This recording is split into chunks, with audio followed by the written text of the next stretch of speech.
हिंदुस्तान में हिंदू ही राज करेगा। যে হিন্দুদের জন্য কাজ করবে তারাই আগামী দিনে বাংলায় রাজ করবে। ফের হিন্দু রাজত্বের কথা শুভেন্দু অধিকারীর মুখে। ২৬-এর ভোটে বাংলায় এবার কারা আসবে সেই বার্তাও দিয়েছেন বিরোধী দলনেতা। মঙ্গলবার বিধানসভায় শুভেন্দুর আমন্ত্রণে হাজির হয়েছিলেন দিলীপ ঘোষ, আর তাকে বিধানসভায় স্বাগত জানাতে এলাহি আয়োজন করেছিলেন শুভেন্দু সহ বিজেপি বিধায়করা। আর তাতেই দিলীপ ঘোষের এই সৌজন্য সাক্ষাৎকে নানা জল্পনা দানা বেঁধেছে। এদিন দিলীপ ঘোষ বিধানসভায় গেলে তাকে ফুলের তোড়া দিয়ে অভ্যর্থনা জানান রাজ্যের বিরোধী দলনেতা শুভেন্দু অধিকারী। শিলিগুড়ির বিধায়ক শঙ্কর ঘোষ তাকে উত্তরীয় গলায় পরিয়ে সম্মানও জানান। একে একে বিজেপি বিধায়কদের সঙ্গে তিনি নানা বিষয় নিয়ে আলোচনা করেন। মূলত বিজেপি বিধায়কদের সঙ্গে সৌজন্য সাক্ষাৎকারের জন্যই এসেছিলেন দিলীপ ঘোষ। ২৬-এর বিধানসভা নির্বাচনে ভোটের সলতে পাকাতে কোমর বেঁধে নেমে পড়েছে সমস্ত রাজনৈতিক দল। বিজেপির হিন্দু হিন্দু ভাই ভাই পোস্টারে ছেয়ে গিয়েছে, আর সামনেই রামনবমী ঘিরে রাজনৈতিক মহলেও উত্তেজনার পারদ চড়ছে।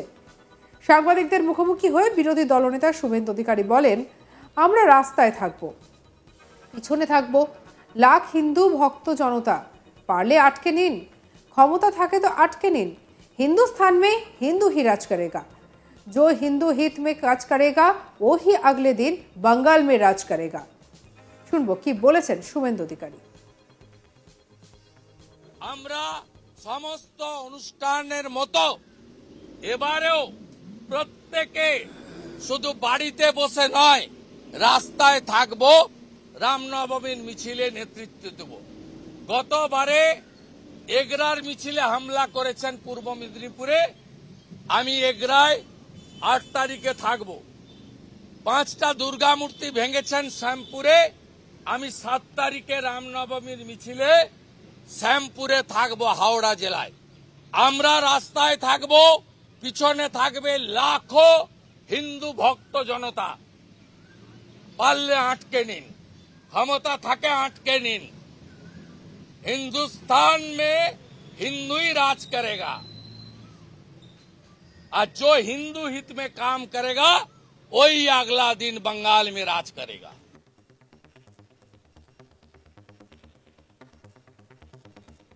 শুভেন্দু দিলীপ ঘোষ প্রসঙ্গে বলেন, আপনাদের মধ্যে কিছু আছেন যারা মমতার পেরোলে থাকেন, তারা লেখেন দিলীপ বাবু এলেন, শুভেন্দু বাবু নেই। এবার আমি দিলীপ বাবু একসঙ্গে যুক্তি করে একটা দিন ঠিক করেছি, আমরা এবার একসঙ্গে নামবো এবং তৃণমূলকে হারাবো। দিল্লি কা জিত হামারি হ্যায়, ২৬ মে বাঙ্গাল কি বারি হ্যায়। সমস্ত হিন্দুরা জোট বেঁধে মমতাকে হারাবে, আর চটি চাটাও বন্ধ হবে। আর তাহলে শুভেন্দুর কথা অনুযায়ী তৃণমূলের বিরোধিতায় আগামী নির্বাচনে শুভেন্দু ও দিলীপকে একত্রে লড়াইতে দেখা যেতে পারে। কি বলছেন শুভেন্দু অধিকারী, শুনবো। একসাথে লাভ করা মানে উনি প্রত্যেকটা সেশনে আসেন। দু একটা সেশনে আমার সঙ্গে মিট হয়েছে, দু একটা সেশনে মিস হয়েছে। আপনাদের মধ্যে কিছু চটি চাটা চ্যানেল এবং নিউজ পেপার আছে, সবাই না, কিছু কিছু যারা মমতার পেরোলে থাকেন, তারা লিখেন যে দিলীপ বাবু এলেন, শুভেন্দু বাবু নেই। সেই জন্য এবারে আপনারা যাতে লিখতে না পারেন, আমি দিলীপ বাবু যুক্তি করে এমন একটা ডেট ঠিক করেছি যাতে আপনাদের আর লেখার সুযোগ না থাকে। আমরা একসঙ্গে নামবো সবাই এবং তৃণমূলকে হারাবো। দিল্লি কা জিত হামারি হ্যায়, ২৬ মে বঙ্গাল কা বারি হ্যায়। সব হিন্দু একসঙ্গে জোট বেঁধে মমতাকে হারাবে, আর চটি চাটাও বন্ধ হবে।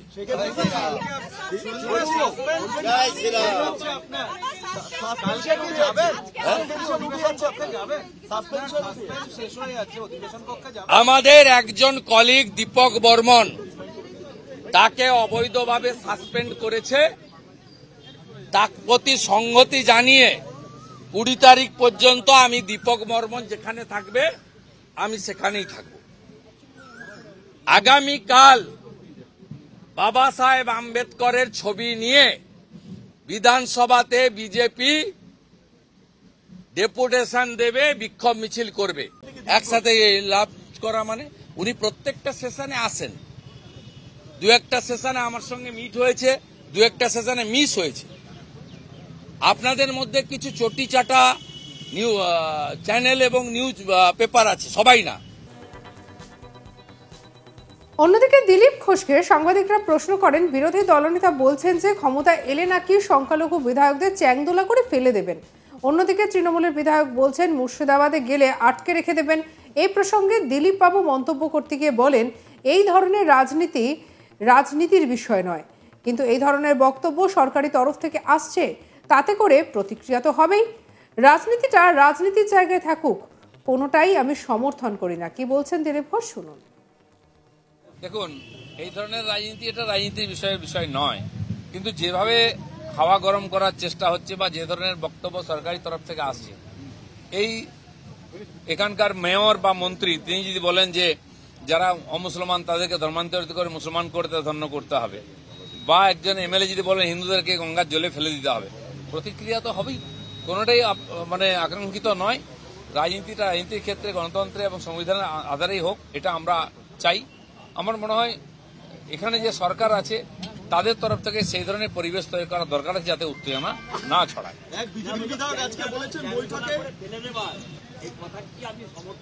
কোনোটাই আমি সমর্থন করি না। গণতান্ত্রিক পদ্ধতির মধ্যে হোক, কিন্তু দায়িত্বটা সরকারকে নিতে হবে যাতে পিসফুল সবকিছু হয়। হিন্দুস্তান में হিন্দু ही রাজ করেগা। যে হিন্দুদের জন্য কাজ করবে তারাই আগামী দিনে বাংলায় রাজ করবে। ফের হিন্দু রাজত্বের কথা শুভেন্দুর মুখে। 26-এর ভোটে বাংলায় এবার কারা আসবে সেই বার্তাও দিলেন বিরোধী দলনেতা।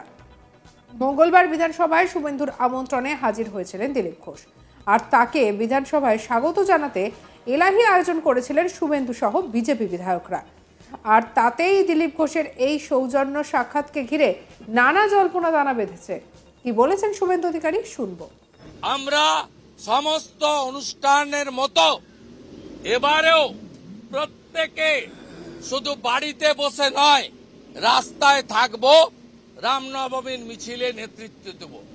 গতবারে এগরার মিছিলে হামলা করেছেন পূর্ব মেদিনীপুরে, আমি এগরায় 8 তারিখে থাকব।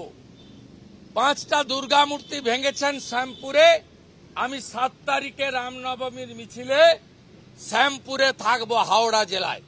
আমরা রাস্তায় থাকব, পিছনে থাকবে লাখো হিন্দু ভক্ত জনতা। পারলে আটকে নিন, ক্ষমতা থাকে আটকে নিন। हिंदुस्तान में हिंदू ही राज करेगा, और जो हिंदू हित में काम करेगा वही अगला दिन बंगाल में राज करेगा। সঙ্গে রাখুন আজ তাক বাংলার ইউটিউব চ্যানেলকে। অন্যান্য খবরের জন্য লাইক করুন, শেয়ার করুন, সাবস্ক্রাইব করুন। আমরা এখন রয়েছি হোয়াটসঅ্যাপে, ফলো করে নিন, আপডেটেড থাকুন।